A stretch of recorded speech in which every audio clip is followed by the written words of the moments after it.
this teaching teaches us that we are from one mind, and yet we're all individuals. And it's up to each and every one of us. We have the freedom to discover our own divinity. And you all, did you all get an I Am Divine card? Yes? Yes? Those are anybody not have one? Those were created by a friend of mine, Barbara Burke. And what I love is that it's a daily reminder for me as to where my divinity lives and the many, many, many expressions of divinity. Ernest Holmes talks about our divinity is a fluent force of the mind and spirit that is harmony, beauty, truth, and everything that goes with that ultimate reality.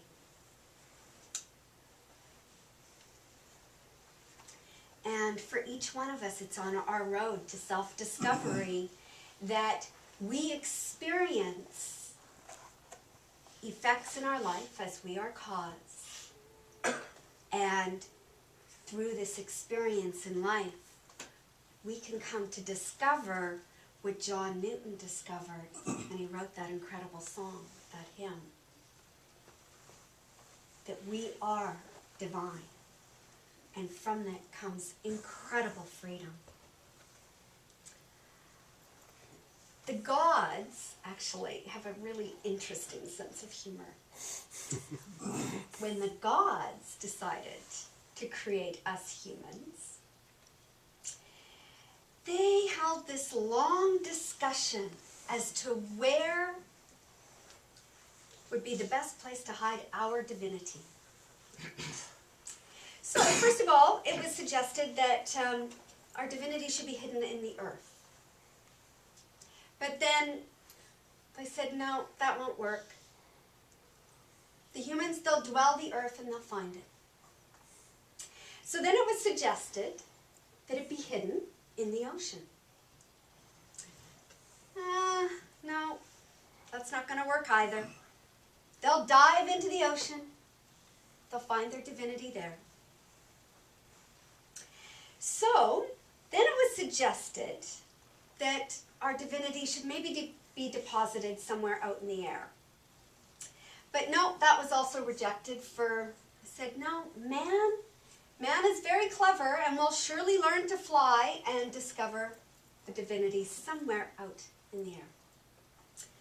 So, after this very long discussion, it was decided that the best place to hide man's divinity is, where do you think?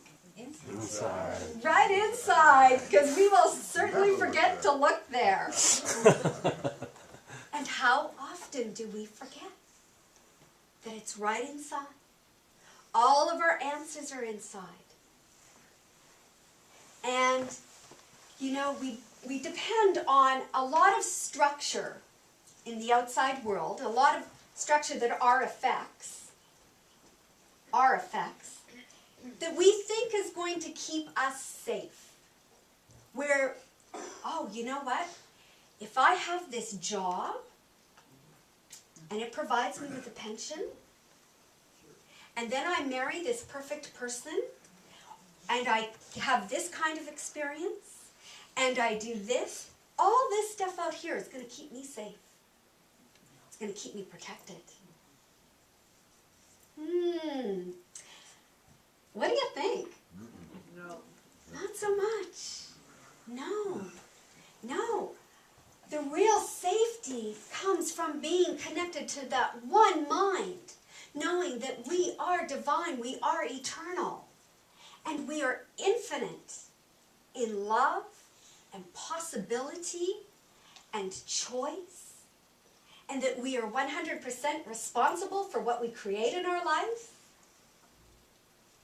and that if we don't like the effects of what we're creating, guess what? Change it? We can change them.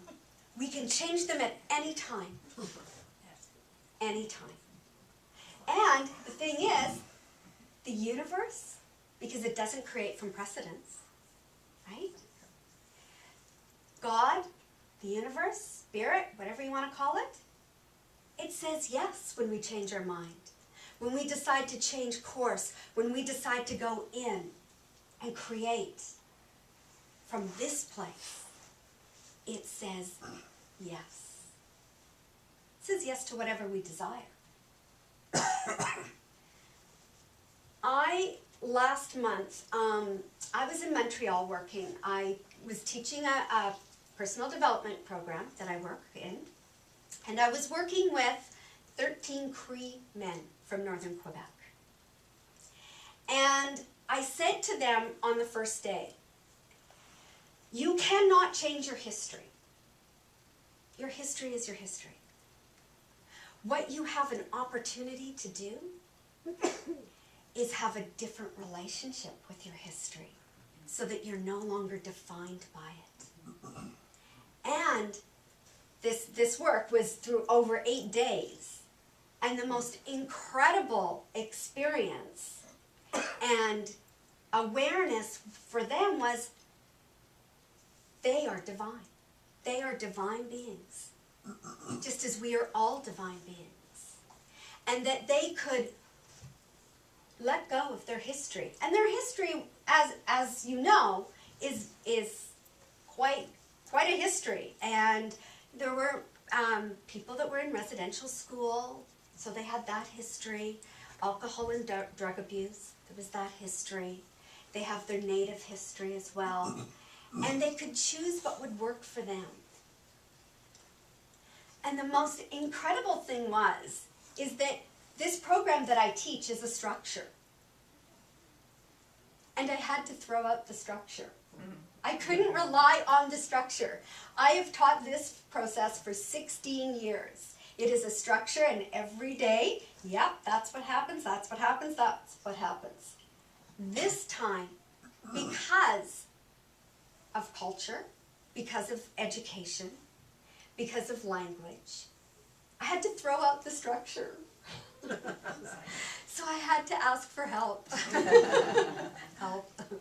But here was the great thing about it. I felt so creative and so alive because I know the structure, but I didn't have to depend on it. And I could tap in and go, all right, what do we need to do here? How do we need to shift and change this to make it work? So instead of going into a place of fear, was connect to love. Connect to the love. And the most incredible week of my life happened because I had so much fun. I had so much fun. I always have fun. That's one of my mandates in life, is to have fun. I don't want to suffer too much. Actually, I don't want to suffer at all. I just want to have fun. But this was creative because it was allowing spirit to say, yep, this is what you got to do here. This is how you can make it work. Because there are infinite possibilities. There's never just one way to do something. And when we can go within and tap into that and connect to what those possibilities are and be open to actually putting those possibilities into action, that's when the magic happens in life. That's when the magic happens. And so what I want you to do is actually take a look at your I Am Divine card that you got.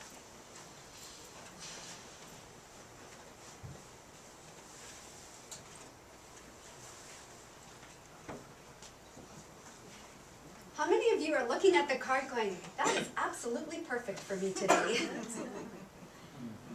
Yeah. I see a few hands going up there.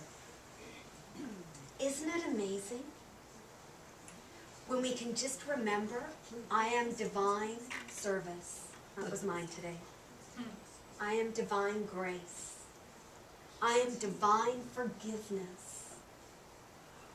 I am divine joy. And you take that and you embody it and you live it. Because there's a difference around knowing it up here, yes? I mean, we can know it all on the intellectual level. It's helpful. But when the magic happens is when we drop it down into our hearts. Drop it down and be it and live it and experience the effects as a result. How many of you are in the Power of Decision class? Yeah, isn't that a great class? On Wednesday night, when we were going through, it was Decide to be Happy was the chapter. And I kept underlining things going, yes, yes, this is what I want. This is what I'm going to do. Yes, oh, and this would be really good in my talk on Sunday. This class is brilliant. The book is brilliant. And I just want to share with you a little bit about what Raymond Charles Baker says. The answer is within. The world of other people's decisions is not your world. No matter how wise and kind these people may be, no matter how much they love you and care for you, they are only maintaining your childhood patterns of indecision. The pattern of leaning on other minds rather than your own. God made your mind for you to think your thoughts, not someone else's. How often do we not trust our own thoughts, our own ideas? And we start asking everybody out there, what do you think? Is that a good idea? What do you think? And then it takes that one person to go, really? That's a really dumb idea. And we go, oh, okay. Yeah. Yeah, that's why I say when you're creating a vision for your life, don't tell people about your vision. Hold on to it. It's like putting kindling into the fire in your belly and let that fire burn and become really full to move you into action when you're creating a vision. Because you don't want somebody going, oh, you're crazy. Because it just takes that little bit. We are so conditioned to rely on other people and that they know better than we do. Think about it. If we could teach our children that they have the answers within, that they know what's best for them, often we want to protect them, we want to decide for them, because we think we know what's best. What if we could say, you know what? You are this incredible, incredible, brilliant divine being. What would you like? What would be best for you? And we taught our children to rely on themselves and see themselves as divine, and trusted their answers, because sometimes we don't like their answers. Really? No. Trust it and let them experience it and build their confidence in themselves. Wouldn't that be amazing? And this is what we can do for ourselves. I think it was Jonathan who quoted this in class, and I thought it was a brilliant quote. The biggest decision we can all make is to express our own divinity. The biggest decision we can make is to express our own divinity.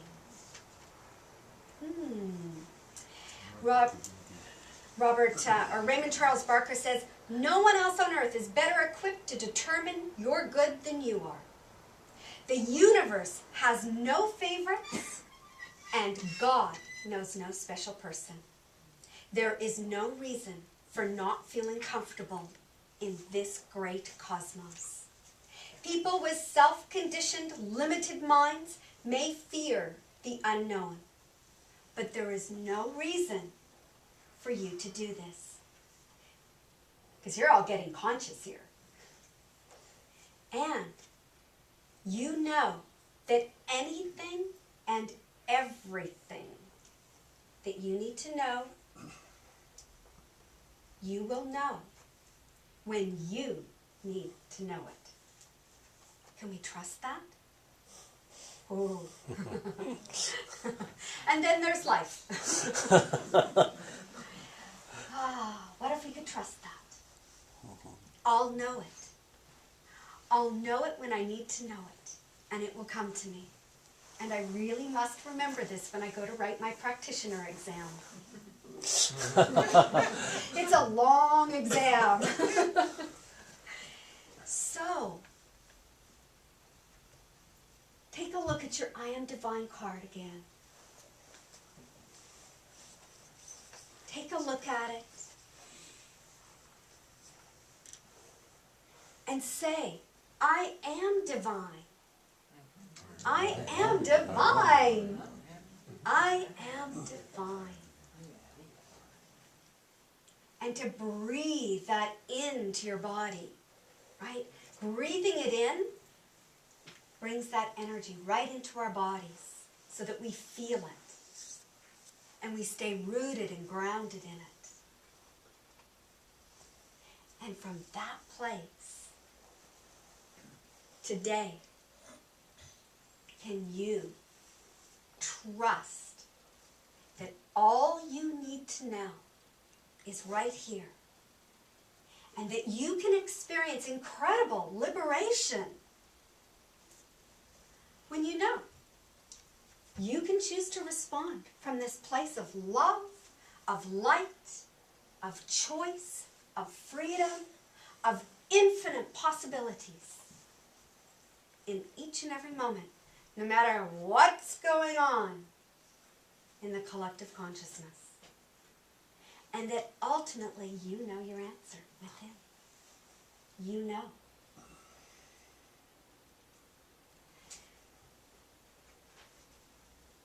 So, you don't need to know the future, because it's not here yet. It's not here. And you don't need to fear the future. And you can let go of your history. The history doesn't change, but we can always have a different relationship to it. And we can be in the present moment, because that's all there is, this moment. And go within and tap into our own divinity. And so, to finish off, I'm just going to have you close your eyes or go into a soft gaze if you're comfortable.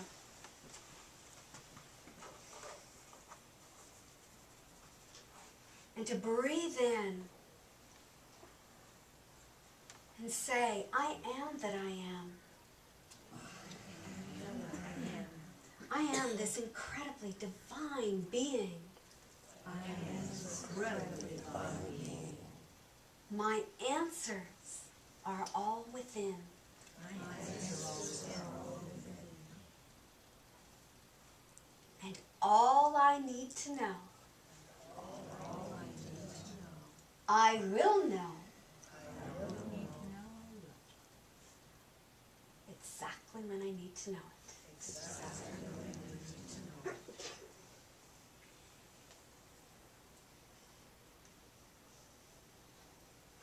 And so it is. So it is. And you know, when you give voice to it, do you know that you put that word into the law? It's already done. Yes, it's already done. And so now, I want you to think about one thing that you could do today that would express your divinity. What is it that you could do today? Whether you're meeting someone, you have a family gathering, wherever you're going today when you leave here. Because you know, it's not just about, oh good, we come here Sunday, here's some great music, get a little bit of inspiration, and then walk out the door and forget all about it. Decisive action. I'm big on action. Take some action today and express your divinity. Be it. Be the change you wish to see in the world. And, you know, if you always want to learn a little bit more about class, or about this teaching, come to class. Come to class. You can drop in, you can Skype in, and really start to embody this teaching. Because this is, you know, when you start to embody it, that's when the change happens. That's when it happens. And so, take your action out into the world today. Be it, live it, and mostly know that you are always connected to Source. That there's this one mind, and we're just all individual expressions of it. And we can embrace the individuality of each and every one of us, because otherwise the world would be really boring if we were all the same. And let those creative juices flow, and be that change. Thank you, everyone.